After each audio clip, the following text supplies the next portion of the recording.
ആ ഗ്രഹനിലയിൽ സൂര്യന്റെ സ്ഥാനം രേഖപ്പെടുത്തിയിട്ടുണ്ടല്ലേ? തുലാം രാശിയിലാണ് സൂര്യൻ സ്ഥിതി ചെയ്യുന്നത്.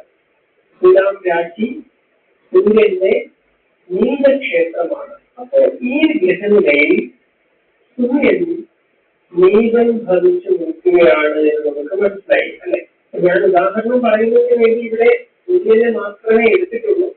നമ്മുടെ കയ്യിൽ ഒരു ഗ്രഹത്തിനെ കിട്ടിക്കഴിഞ്ഞാൽ ബാക്കിയുള്ള ഗ്രഹങ്ങൾ കൂടി നിങ്ങളൊന്ന് നോക്കുക. അവയുടെ നീലക്ഷേത്രത്തിലാണോ ആ ഗ്രഹങ്ങളൊക്കെ തന്നെ സ്ഥിതി ചെയ്യുന്നത് എന്ന് പരിശോധിക്കുക.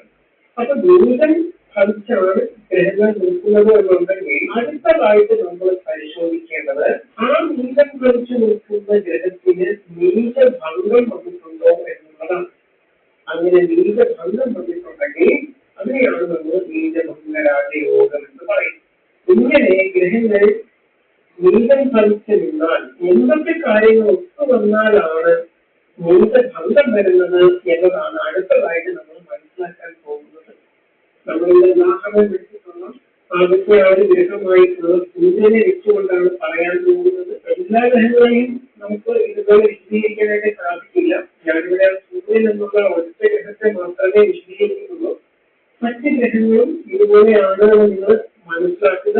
നീലത്തിൽ നിൽക്കുന്ന ഈ ഒരു ഗ്രഹം നീലഭംഗം വന്നിട്ടുണ്ട് എന്ന് പരിശോധിക്കുന്നതിന് ഗ്രഹനിലയിൽ രണ്ട് കാര്യങ്ങൾ കൂടി അടുത്തതായിട്ട് നമ്മൾ ശ്രദ്ധിക്കേണ്ടത്. അതിലൊന്ന് നമ്മുടെ ഗ്രഹനിലയിൽ ചന്ദ്രൻ നിൽക്കുന്ന സ്ഥാനമാണ്. അതുപോലെ മറ്റൊന്ന് ലഗ്നം നിൽക്കുന്ന സ്ഥാനവുമാണ്. അപ്പോൾ അതുകൂടി നമുക്ക് ഈ ഗ്രഹനിലയിൽ നോക്കിയാണ്. അപ്പോൾ അടുത്തതായിട്ട് നമ്മൾ നോക്കേണ്ടത് ഈ ഒരു നീലഗ്രഹം നിൽക്കുന്ന രാശിയുടെ അധിപൻ ചന്ദ്രന്റെയോ ലഗ്നത്തിന്റെയോ കേന്ദ്രത്തിൽ നിൽക്കുന്നോ എന്ന് പരിശോധിക്കണം. അപ്പോൾ ഇവിടെ സൂര്യൻ വീട്ടിൽ നിൽക്കുന്നത് ഏത് രാശിയിലാണ്? തുലാം രാശിയാണ്. തുലാം രാശിയുടെ അധിപനാണ് അത് ശുക്രനാണ്. അപ്പോൾ ഈ ഒരു ശുക്രൻ ഗ്രഹനിലയിൽ ചന്ദ്രന്റെയോ ലഗ്നത്തിന്റെയോ കേന്ദ്രത്തിലാണോ എന്ന് പരിശോധിക്കും. കേന്ദ്ര രാശി എന്ന് പറഞ്ഞു കഴിഞ്ഞാൽ 1, 4, 7, 10 ഭാവങ്ങളാണ്. ഇവിടെ ശുക്രൻ നിൽക്കുന്നത് മേടം രാശിയിലാണ്. ഇത് ചന്ദ്രന്റെ 4ാം ഭാവമാണ്. അതുപോലെ ലഗ്നത്തിന്റെ 10ാം ഭാവവും. അപ്പൊ ഇവിടെ ചന്ദ്രനാണെടുത്താലും ലഗ്നാണെടുത്താലും കേന്ദ്ര രാശിയിലാണ് അല്ലെങ്കിൽ കേന്ദ്രഭാവത്തിലാണ്. അതുകൊണ്ട് തന്നെ ഇവിടെ നീലം ഭവിച്ചിരുന്ന സൂര്യൻ നീലഭംഗം വന്ന് നിൽക്കുകയാണ്. അതുകൊണ്ട് തന്നെ ഇങ്ങനെ ഒരു അവസ്ഥ ഗ്രഹനിലയിൽ ഉണ്ടെങ്കിൽ ആ ഗ്രഹനിലയുടെ ഉടമയായ ജാതകന് നീലഭംഗരാജയോഗമുണ്ട്. ഇനി രണ്ടാമത്തെ ഒരു നിയമമാണ് അവിടെ നീലം ഭവിച്ച ഗ്രഹത്തിന്റെ ഉച്ചരാശിയുടെ അധിപൻ ചന്ദ്ര ലഗ്ന കേന്ദ്രത്തിൽ വന്നാൽ നീലഭംഗരാജയോഗമായി. ഇവിടെ നീലം ഭവിച്ച ഗ്രഹം ഏതാണ്? നമ്മൾ എടുത്തിട്ടുള്ള ഗ്രഹനിലയിൽ സൂര്യനാണ്. നിങ്ങളുടെ ഗ്രഹനിലയിൽ ഏത് ഗ്രഹമാണോ നീലം ഭവിച്ചു നിൽക്കുന്നത് ആ ഗ്രഹത്തിന്റെ ഉച്ചരാശി ഏതാണെന്ന് എന്ന് നോക്കുക. ഇവിടെ നമ്മൾ സൂര്യനാണ്. സൂര്യന്റെ ഉച്ചരാശി മേടം രാശിയാണ്. ഇപ്പൊ നമ്മൾ നീലം ഭവിച്ച ഗ്രഹത്തിന്റെ ഉച്ചരാശി കണ്ടെത്തിയല്ലേ? ഇവിടെ സൂര്യന്റെ ഉച്ചരാശി മേടമാണ്. അടുത്തായിട്ട് നമ്മൾ നോക്കേണ്ടത് ഇങ്ങനെ കണ്ടെത്തിയ ഉച്ചരാശിയുടെ അധിപൻ ആരാണെന്നുള്ളതാണ് കണ്ടുപിടിക്കുന്നത്. സൂര്യന്റെ ഉച്ചരാശിയായ മേടത്തിന്റെ അധിപൻ കുജനാണ്.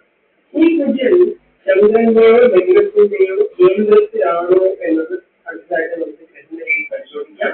അങ്ങനെ പരിശോധിക്കുമ്പോൾ ചന്ദ്രന്റെ 4ാം ഭാവത്തിലുള്ള സൂര്യൻ നിൽക്കുന്നത് അതായത് ചന്ദ്രന്റെ കേന്ദ്രത്തിലാണ്. ഇനി അതല്ല ലഗ്നത്തെ നോക്കിയാലും ലഗ്നത്തിന്റെ 10ാം ഭാവത്തിലുള്ള സൂര്യൻ നിൽക്കുന്നത്. ലഗ്നത്തിന്റെ 10ാം ഭാവം എന്ന് പറയുന്നത് കേന്ദ്ര ഭാവമാണ്. ഈ നിയമവും ഇവിടെ വെച്ചിട്ടുണ്ട്. അതുകൊണ്ട് തന്നെ നമുക്ക് നീലം ഭവിച്ച സൂര്യൻ സംശയം പറയാം. നിയമം പറയുന്നത് ഗ്രഹനിലയിൽ നീലം ഭവിച്ച ഗ്രഹം നവാംശത്തിൽ പുഷ്ടനായി കഴിഞ്ഞാൽ നീലം ഭവിച്ച ഗ്രഹത്തിന് നീലഭംഗം വന്നു എന്നാണ് പറയപ്പെടുന്നത്. ഇവിടെ ഗ്രഹനിലയിൽ നീലം ഭവിച്ചു നിൽക്കുന്നത് സൂര്യൻ തന്നെയാണ്. സൂര്യൻ അതിന്റെ നീലരാശിയായ തുലാം രാശിയിൽ നിൽക്കുമ്പോൾ നവാംശഘട്ടത്തിൽ നോക്കിക്കഴിഞ്ഞാൽ എവിടെയാണ് നിൽക്കുന്നത്? അതിന്റെ ഉച്ചരാശിയായ മേടം രാശിയിലാണ്. ഇങ്ങനെ ഗ്രഹനിലയിൽ നീലം ഭവിച്ച് ഒരു ഗ്രഹം നിൽക്കുമ്പോൾ നവാംശത്തിൽ ആ ഗ്രഹം അതിന്റെ ഉച്ചരാശിയിൽ വന്നാൽ നീലഭംഗം വരുന്നതാണ്. ഈ ഒരു ഗ്രഹനിലയിൽ നീലഭംഗരാജയോഗം ഉണ്ട്. അടുത്ത ഒരു നിയമം ഇത്തരത്തിൽ നമ്മുടെ ഗ്രഹനിലയിൽ ഏതെങ്കിലും ഒരു ഗ്രഹം നീചം ഭവിച്ച് നിൽക്കുമ്പോൾ മറ്റൊരു ഗ്രഹം നീചം ഭവിച്ച് ഈ ഒരു ഗ്രഹത്തെ ദൃഷ്ടി ചെയ്താൽ നീചഭംഗം സംഭവിക്കുന്നതാണ്. ഉദാഹരണത്തിന് ഈ ഒരു ഗ്രഹനിലയില് മംഗൾ അഥവാ ശനി രേഖപ്പെടുത്തിയിരിക്കുന്നത് മേടം രാശിയിലാണ്. മേടം രാശി മംഗൾ അഥവാ ശനിയുടെ നീചക്ഷേത്രമാണ്. ഇവിടെ ശനിയും നീചം ഭവിച്ച് നിൽക്കുകയാണ്. ഏതൊരു ഗ്രഹത്തിലും അതിന്റെ 7ാം ഭാവത്തിലേക്ക് പൂർണ്ണമായ ദൃഷ്ടിയുണ്ട്. ചില ദൃഷ്ടിയുടെ ചാർട്ടിനാണ് ഇവിടെ ചേർക്കുന്നുണ്ട്. ഇതിലെ ശനിയുടെ 7ാം ഭാവമായിട്ട് രവി വരുന്നു. അതുകൊണ്ട് തന്നെ നീചം ഭവിച്ച രവിയുടെ ആ ഒരു നീചാവസ്ഥ മാറുന്നുണ്ട്. ശനിയുടെ നീചം മാറുന്നു. കാരണം സൂര്യന് 7ാം ഭാവത്തിലേക്ക് ദൃഷ്ടി ഉള്ളതുകൊണ്ട് രണ്ടുപേർക്കും നീചഭംഗം വന്നിട്ടുണ്ട്. അപ്പൊ ഇങ്ങനൊരു കോമ്പിനേഷൻ വന്നാലും ഇത് നീചഭംഗ രാജയോഗമാണ്. ഇനി അടുത്ത ഒരു നിയമമാണ് നീചഗ്രഹത്തിന്റെ രാജ്യാധിപൻ നീചഗ്രഹത്തെ വീക്ഷിച്ചാൽ ആ ഒരു ഗ്രഹത്തിന്റെ നീചാവസ്ഥ മാറുന്നതാണ്. അത് നീചഭംഗ രാജയോഗത്തിലേക്ക് വഴിതെളിക്കുകയും ചെയ്യും. ഉദാഹരണമായിട്ട് നമ്മൾ എടുക്കുന്ന ഗ്രഹനിലയിൽ നീചഭവിച്ച് നിൽക്കുന്നത് ഏത് ഗ്രഹമാണ്? സൂര്യനാണ്. ആ സൂര്യൻ നിൽക്കുന്ന രാശി ഏതാണ്? തുലാം രാശിയാണ്. ആ രാശിയുടെ അധിപൻ ശുക്രനാണ്. ഈ ശുക്രൻ ഗ്രഹനിലയിൽ നീചം ഭവിച്ച് നിൽക്കുന്ന ഈ ഒരു ഗ്രഹത്തെ ദൃഷ്ടി ചെയ്താൽ വീക്ഷിച്ചാൽ നീചഭംഗം വരുന്നതാണ്.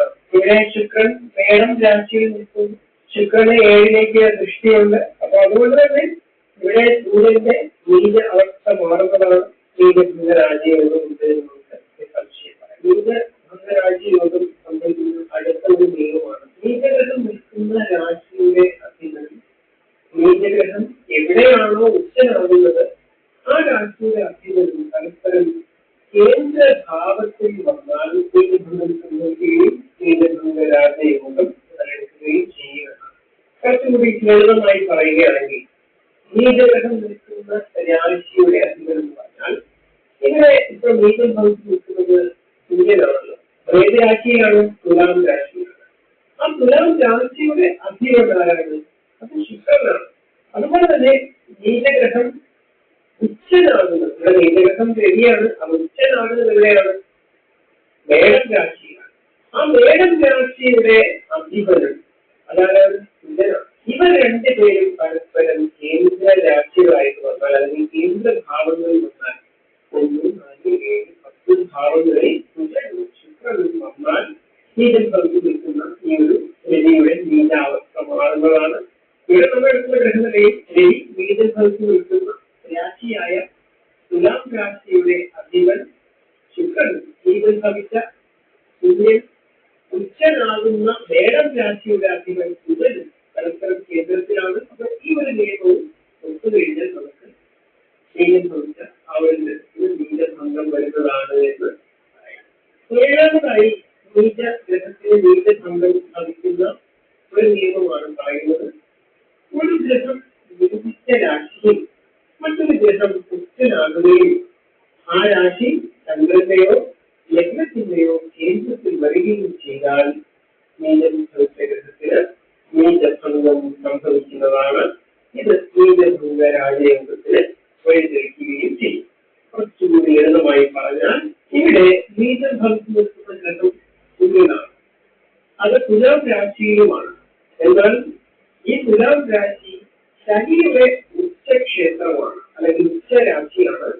ശനി ഗ്രഹനിലയിൽ അവിടെ തന്നെ അത് സ്ഥിതി ചെയ്യും. അപ്പോൾ ഈ 2 നിയമങ്ങൾ ഒതുങ്ങുന്നുണ്ട്. അതായത് സൂര്യൻ നീച്ചു നിൽക്കുന്ന രാശിയായ തുലാം രാശി മറ്റൊരു ഗ്രഹത്തിന്റെ ഉച്ചനാണ്. അത് ശനിയുടേതാണ്.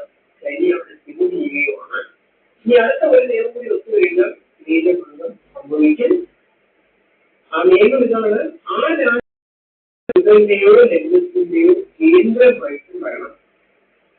കേന്ദ്രരാശി നമുക്കറിയാം 1, 4, 7, 10 ആണ് എന്ന്. ലഗ്നത്തിന്റെ 4ാം ഭാവമാണ് തുലാം രാശി അല്ലെ.